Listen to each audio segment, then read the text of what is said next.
May 18, 1974, Pokhran Test Range, Rajasthan Desert, India.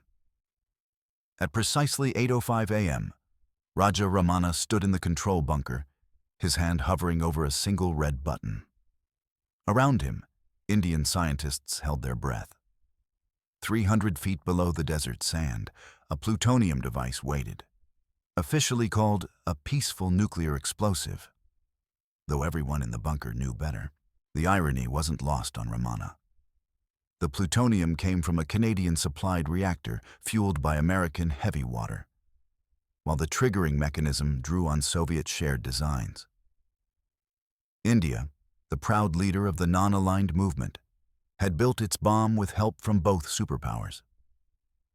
"Buddha is smiling," would be the coded message sent to Prime Minister Indira Gandhi in New Delhi after the successful test.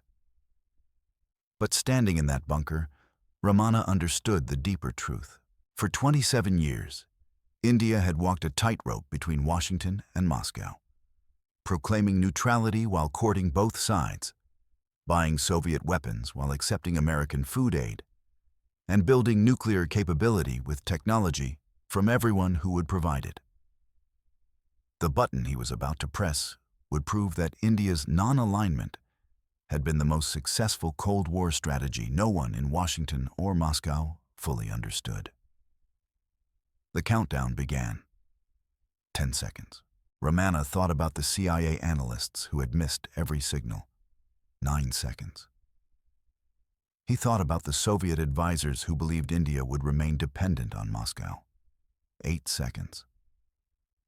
Most of all, he thought about how his country had played the superpowers' rivalry into Indian advantage, while both Washington and Moscow remained convinced they were winning India's allegiance. In the early 1950s, both superpowers saw India as the prize of the developing world, a massive democracy that could validate their competing ideologies. India's 400 million people, strategic location, and moral authority as the world's largest democracy made it crucial terrain in the Cold War's battle for hearts and minds. American policymakers initially viewed India through rose-colored glasses. Secretary of State Dean Acheson declared in 1951, "India is the test case for Asia. If democracy fails there, it fails everywhere." President Eisenhower told the National Security Council in 1954, "We must prove that a democratic India can progress faster than communist China."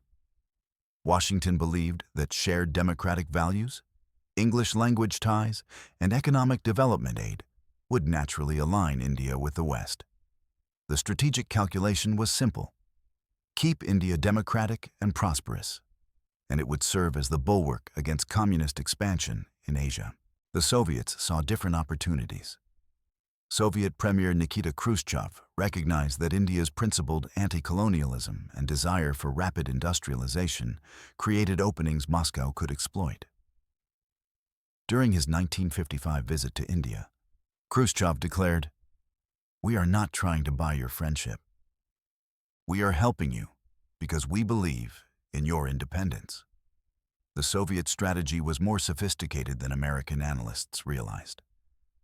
Moscow didn't need India to become communist, just to remain outside Western military alliances and serve as a wedge between American interests in Asia. Indian leaders understood exactly what they were doing. Prime Minister Jawaharlal Nehru articulated the doctrine of non-alignment in 1946. "We propose, as far as possible, to keep away from the power politics of groups aligned against one another, which have led in the past to world wars." But Nehru's private calculations were more pragmatic. In a 1954 letter to India's ambassadors, he wrote, "Non-alignment does not mean isolation or neutrality in the face of aggression. It means we reserve the right to judge each issue on its merits." This was the fundamental misunderstanding. Washington thought India's democracy meant inevitable alignment with the West. Moscow believed India's anti-imperialism meant natural sympathy with socialism. Both assumed that economic and military aid would purchase loyalty. None grasped that India intended to extract maximum benefit from both sides, while surrendering independence to neither. The early signals should have warned both superpowers. In 1951, India accepted American wheat shipments under PL 480, while voting against U.S. positions at the United Nations 75% of the time. In 1954, India condemned American military alliances in Asia, yet accepted American economic aid that totaled $3.5 billion between 1951 and 1960. By 1955, India was receiving Soviet steel plants and heavy machinery, while maintaining close cultural and educational ties with Britain and America. India's balancing act began at independence in 1947, rooted in hard strategic realities rather than idealistic neutrality. Partition had created a hostile Pakistan on one border and an unpredictable China on another. The British withdrawal left India militarily weak. Its armed forces were divided between India and Pakistan. Equipment was obsolete, and domestic weapons production was virtually non-existent. India needed military hardware, industrial development, and food security. The genius of Indian diplomacy was recognizing that the Cold War rivalry meant both superpowers would compete to provide these necessities. Nehru emerged as the architect of this strategy. Educated at Cambridge and deeply influenced by Fabian socialism, he distrusted American capitalism but feared Soviet totalitarianism. His solution was strategic autonomy, a term he never used publicly, but which captured his approach. V.K. Krishna Menon, India's defense minister and Nehru's closest advisor, explained the logic in a classified 1957 memo. Our geographic position, population, and potential make us too important for either bloc to ignore. Their rivalry is our opportunity. The weapons relationship with the Soviet Union developed gradually, then accelerated dramatically. In 1955, India purchased its first Soviet military equipment, transport aircraft and helicopters, explaining these as non-lethal defensive systems. Washington barely noticed. The Americans were focused on building Pakistan as a Cold War ally through the Baghdad Pact and SEATO, decisions that would push India toward Moscow more effectively than any Soviet propaganda. The 1962 Sino-Indian border war changed everything. Chinese forces humiliated the Indian army, advancing rapidly before declaring a unilateral ceasefire. India desperately needed modern weapons. President Kennedy authorized emergency military aid, including transport aircraft, artillery, and mountain warfare equipment. For 6 months, American C-130s delivered weapons to Indian airfields. Kennedy told his advisors, "This is our chance to swing India toward the west." But simultaneously, India approached Moscow.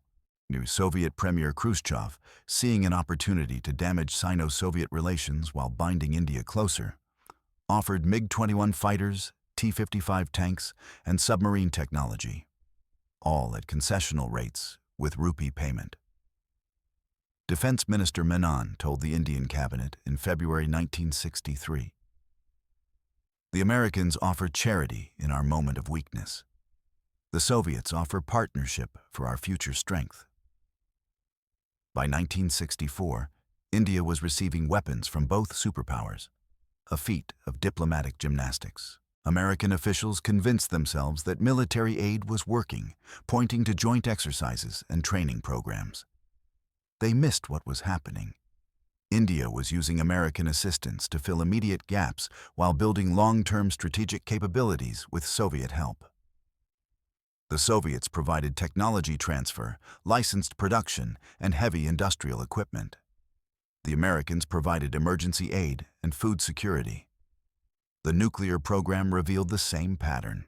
India's nuclear ambitions began with the 1948 establishment of the Atomic Energy Commission under Homi Bhabha. Bhabha's vision was explicit: develop nuclear capability for both energy and weapons. He told Nehru in a 1958 letter, "Atomic weapons give small nations deterrent power against large ones. In 1956, Canada agreed to supply the Cyrus research reactor under the Atoms for Peace program, requiring only that it be used for peaceful purposes. A loophole Baba recognized immediately. The U.S. supplied heavy water for the reactor in 1960. Both gifts came with minimal safeguards because Western powers wanted to demonstrate that peaceful nuclear cooperation could prevent weapons proliferation. CIA analysts wrote in a 1964 assessment, India's democratic traditions and public commitment to peace make nuclear weapons development unlikely. Simultaneously, India cultivated Soviet nuclear expertise. Soviet scientists trained Indian physicists at Dubna. Moscow provided industrial isotopes and reactor technology. The relationship was calibrated carefully. Never enough to trigger American alarm, always enough to advance Indian capabilities. By 1964, India had 3 plutonium production pathways: the Canadian reactor, an indigenous program, and Soviet-assisted research facilities. The strategy succeeded because it exploited superpower assumptions. Americans believed democracy guaranteed alignment. Soviets believed anti-imperialism created natural partnership. Neither recognized that India's leaders viewed both superpowers as tools for Indian advancement, not as models to emulate or patrons to obey. November 1971. The Bangladesh Liberation War. The crisis that revealed India's true strategic position began on March 25, 1971, when Pakistan's military launched Operation Searchlight, a brutal crackdown in East Pakistan that killed hundreds of thousands and sent 10 million refugees flooding into India. Prime Minister Indira Gandhi faced an impossible situation. The humanitarian crisis was overwhelming Indian resources. But military intervention risked war with Pakistan and confrontation with Pakistan's superpower backers. On August 9, 1971, at 6:30 p.m. in the Kremlin, Gandhi signed the Indo-Soviet Treaty of Peace, Friendship, and Cooperation. Article 9 contained the critical language. In the event of attack or threat thereof, both countries would immediately enter into mutual consultations and take appropriate effective measures to ensure peace and security. It wasn't a formal military alliance. India's non-aligned credentials technically remained intact. But everyone understood the subtext.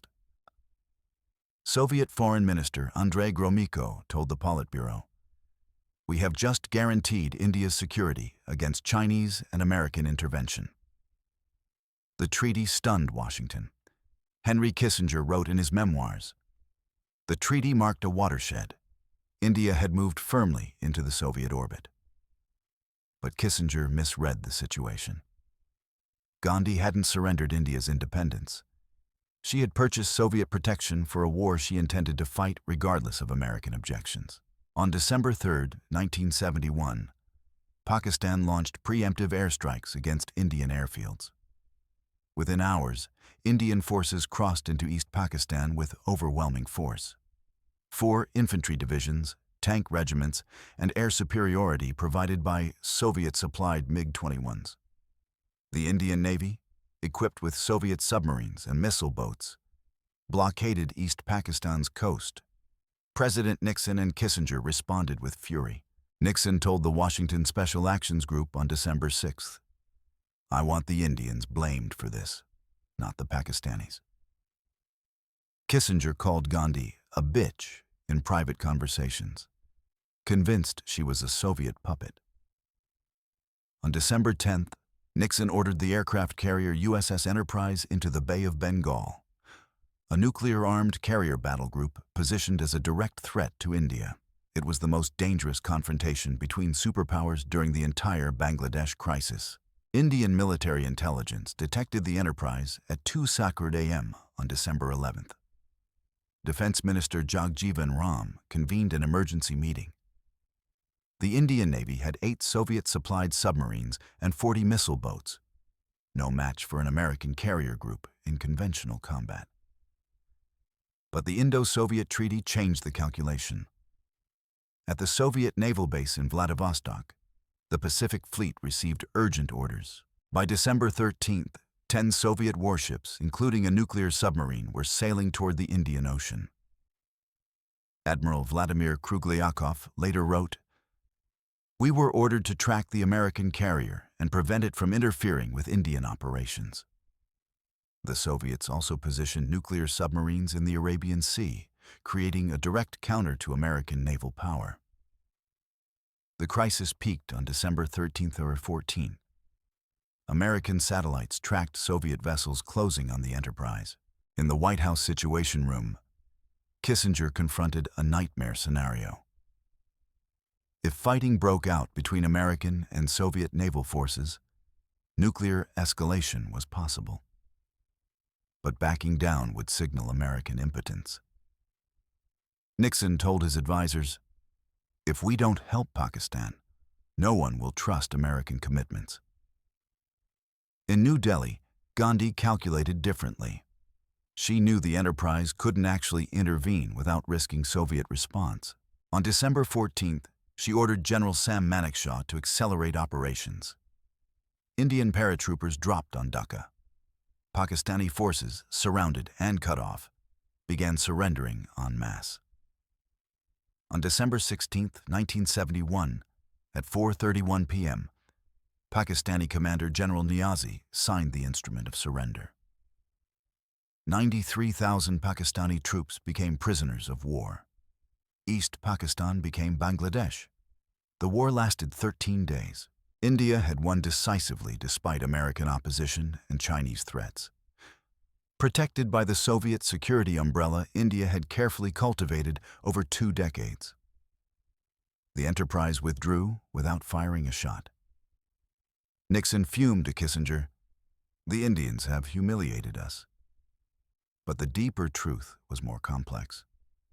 India hadn't become a Soviet satellite.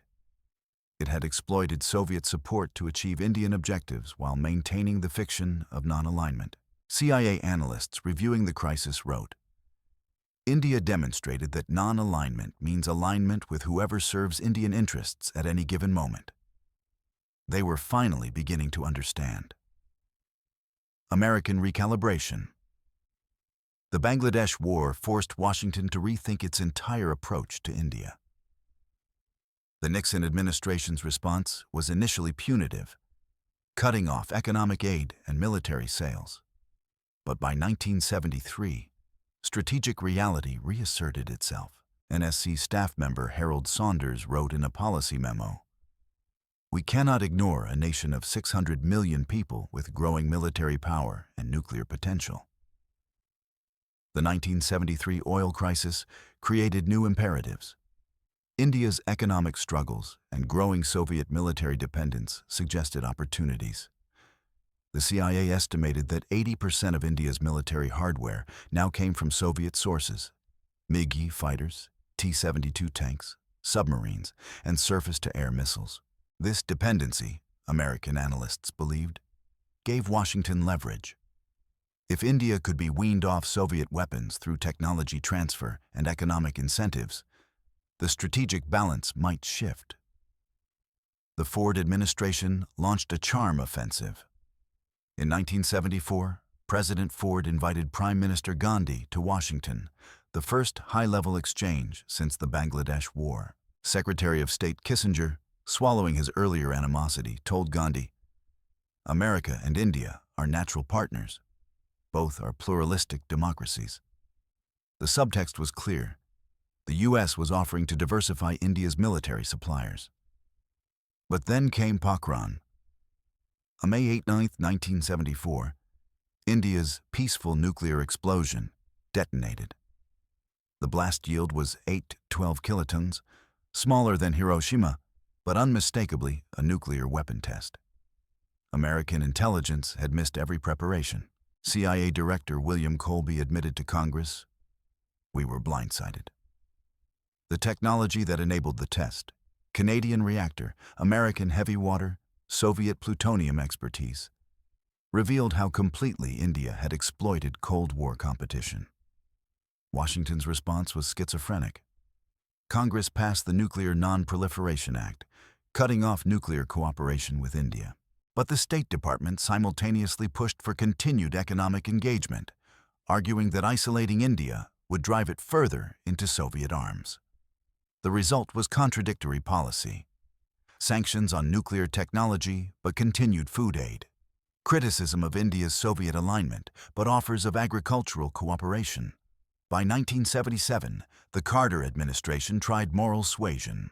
Carter's emphasis on human rights and nuclear non-proliferation put him at odds with Gandhi. But when the Janata Party defeated her in 1977, Carter saw an opening. Prime Minister Morarji Desai was explicitly less pro-Soviet.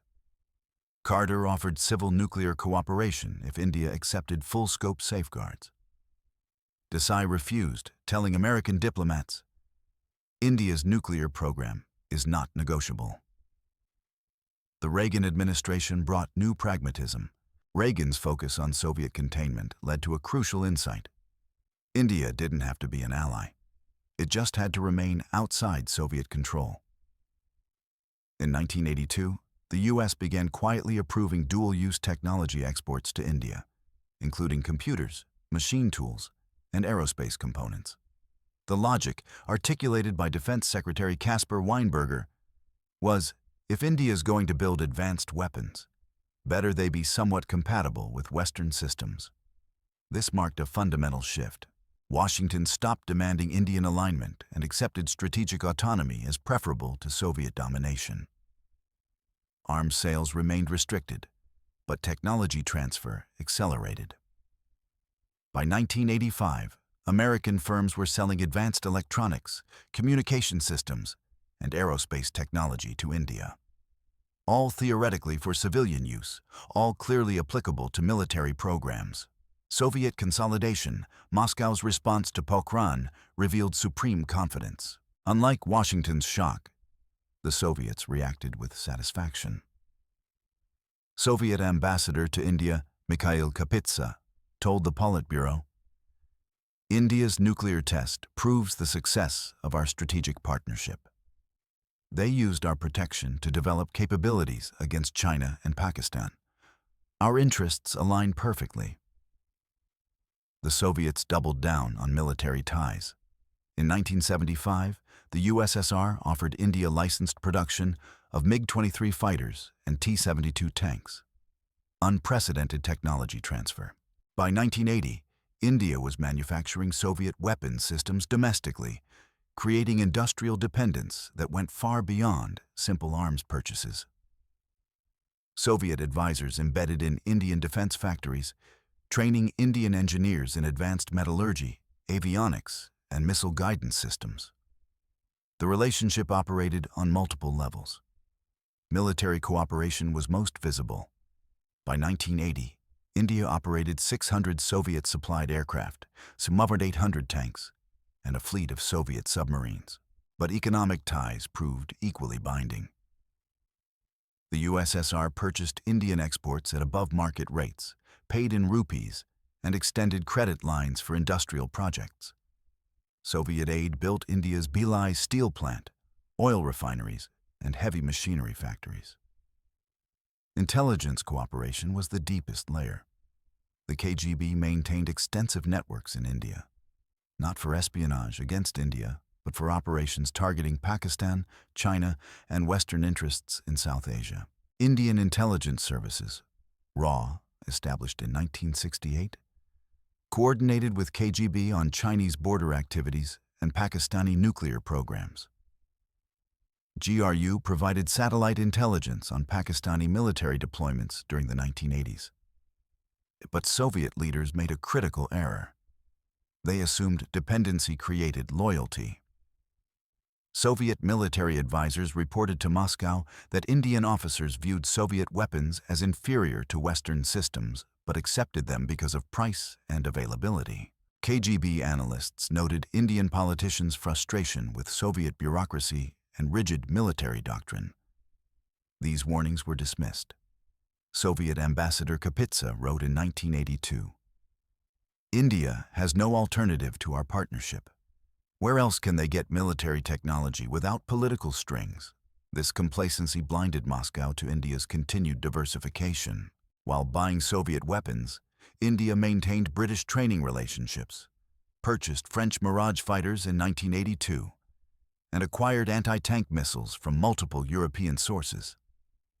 The Indian military deliberately avoided complete Soviet standardization, ensuring multiple suppliers for critical systems.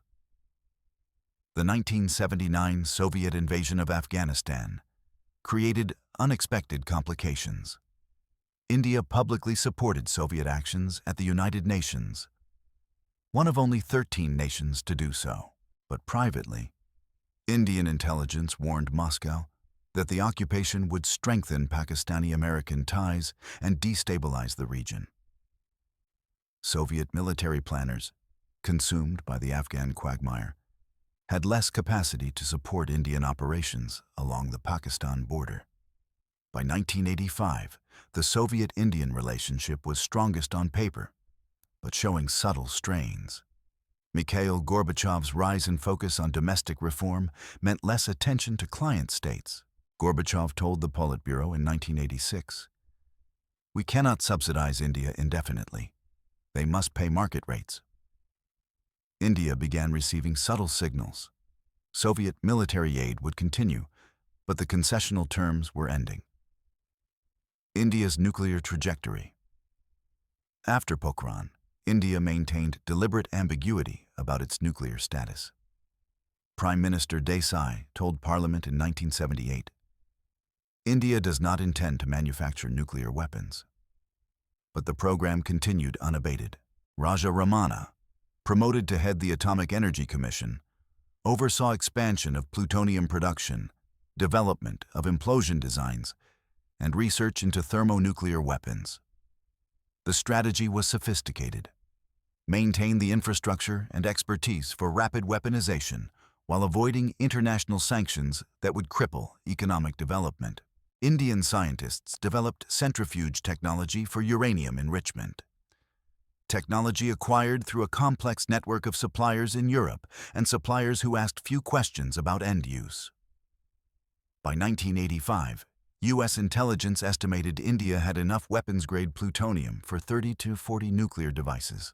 But India hadn't assembled a deployable arsenal, allowing Prime Minister Rajiv Gandhi to claim in international forums, "India is not a nuclear weapons state." The distinction was technically accurate. India had nuclear capability, but not deployed weapons. The nuclear program also served domestic politics. Indian scientists became national heroes. The public saw nuclear capability as proof of India's technological advancement and great power status. Defense analysts noted that nuclear weapons provided strategic deterrence against both China and Pakistan at a fraction of the cost of conventional force modernization. Both superpowers had enabled this outcome through their Cold War competition. Soviet nuclear expertise and American reactor technology combined with European centrifuges and Canadian plutonium. India's strategic ambiguity meant neither superpower could claim success or acknowledge complete failure in preventing Indian nuclear weapons development. May-June 1998, the South Asian nuclear tests. At 3:45 p.m. on May 11, 1998, 3 nuclear devices detonated simultaneously at the Pokhran test range. 24 years after the first test, India announced to the world it possessed deliverable nuclear weapons. Prime Minister Atal Bihari Vajpayee declared, "India is now a nuclear weapons state." 2 days later, 2 more tests, including a thermonuclear device, followed. Pakistan responded on May 28 with its own nuclear tests. The timing revealed the culmination of India's strategy. The Soviet Union had collapsed in 1991, ending the Cold War and India's ability to play superpowers against each other. But India's decades of dual sourcing and technology acquisition had created self-sufficient nuclear and military capabilities. CIA analysts noted ruefully that India's nuclear program used 0 American components. Having been cut off since 1974, Indian scientists had developed indigenous solutions. The international response showed how India's position had changed. President Clinton imposed sanctions, but began negotiating their removal within months. The U.S. could no longer afford to isolate India, not with China rising, Pakistan unstable, and terrorism emerging as the primary threat. Indian strategic autonomy, once seen as dangerous neutrality, now looked like valuable independence. The weapons themselves told the story of India's technological journey. The Shakti-I thermonuclear device used computer simulations developed on American-sourced supercomputers, metallurgy derived from Soviet technology transfer, and explosive lens designs perfected through decades of indigenous research. The delivery systems, Prithvi and Agni missiles, combined Soviet guidance systems, French propulsion technology, and Indian engineering. General V.P. Malik, Indian Army Chief of Staff during the tests, later wrote, "We proved that strategic autonomy isn't just rhetoric. India acquired nuclear weapons not with permission from either superpower, but by using their competition to build independent capabilities." The nuclear arsenal, estimated at 150 warheads by 2000, provided deterrence against China and Pakistan without requiring alliance with either America or Russia. The economic impact was manageable. U.S. sanctions lasted until 2001. When the post-9/11 environment led to their removal. Indian software and services exports cushioned the economic shock. By 2005, the U.S. was negotiating the India-U.S. Civil Nuclear Agreement, effectively recognizing India as a nuclear weapons state. Despite its refusal to sign the Non-Proliferation Treaty, the military dimension revealed the full scope of India's success. By 2000, the Indian military operated equipment from Russia, 60%, indigenous production, 25%, and Western sources, 15%. This diversity meant no single supplier could leverage military dependence for political concessions. Indian defense industries, developed with Soviet help, now competed internationally, selling weapons to Vietnam, Malaysia, and African nations. The ultimate vindication came in the 2008 India-US nuclear deal. President Bush and Prime Minister Manmohan Singh signed an agreement allowing civilian nuclear trade despite India's non-NPT status and weapons program. Bush told Congress, "India is a responsible nuclear power." The deal formalized what Cold War competition had created. India as a nuclear-armed state, democratic but non-aligned, powerful enough to demand acceptance on its own terms. Russian President Vladimir Putin visited Delhi in 2000 and acknowledged the change dynamics. India is no longer a client state, it is a strategic partner. The Soviet-era relationship had evolved into Russian-Indian cooperation between equals. Russia still supplied advanced weapons, Su-30 fighters, nuclear submarines, but now on commercial terms without political strings. India's Cold War strategy produced the most successful example of small power manipulation of superpower rivalry. While most nations chose sides or remained genuinely neutral, India actively exploited bloc competition, extracting military technology from the Soviets, economic aid from the Americans, and nuclear capability from both, plus additional European and Canadian sources. The cost was real but manageable. Pakistan's alliance with America meant permanent rivalry and 4 wars. China's resentment of Indian pretensions led to border tensions that continue today. The nuclear weapons program produced short-term sanctions, but long-term strategic security. India sacrificed neither sovereignty nor values to achieve nuclear status and military modernization. The broader lesson challenges simplistic Cold War narratives. Both superpowers believed they were winning India's allegiance. Both provided technology and assistance they later regretted. Neither understood that India's leaders never intended to choose sides. They intended to use the superpowers' rivalry to achieve Indian objectives while surrendering decision-making authority to neither Washington nor Moscow. Today's world increasingly resembles Cold War multipolarity. India's strategy offers a template for medium powers caught between competing blocs. Maintain principled positions, accept assistance from all sides, convert aid into indigenous capabilities, and never sacrifice strategic autonomy for short-term security. It's called multi-alignment now. But the logic remains the same Raja Ramana understood in that bunker at Pokhran, as Ramana himself reflected in his 1991 memoirs. India's nuclear program succeeded because we learned to take technology from everyone while trusting no one completely. The superpowers competed to help us, each believing they were winning our allegiance. In reality, we were building the capability to ensure no one would ever dictate India's choices. Buddha smiled indeed, not because India had exploded a bomb, but because India had mastered the art of playing the great game on its own terms.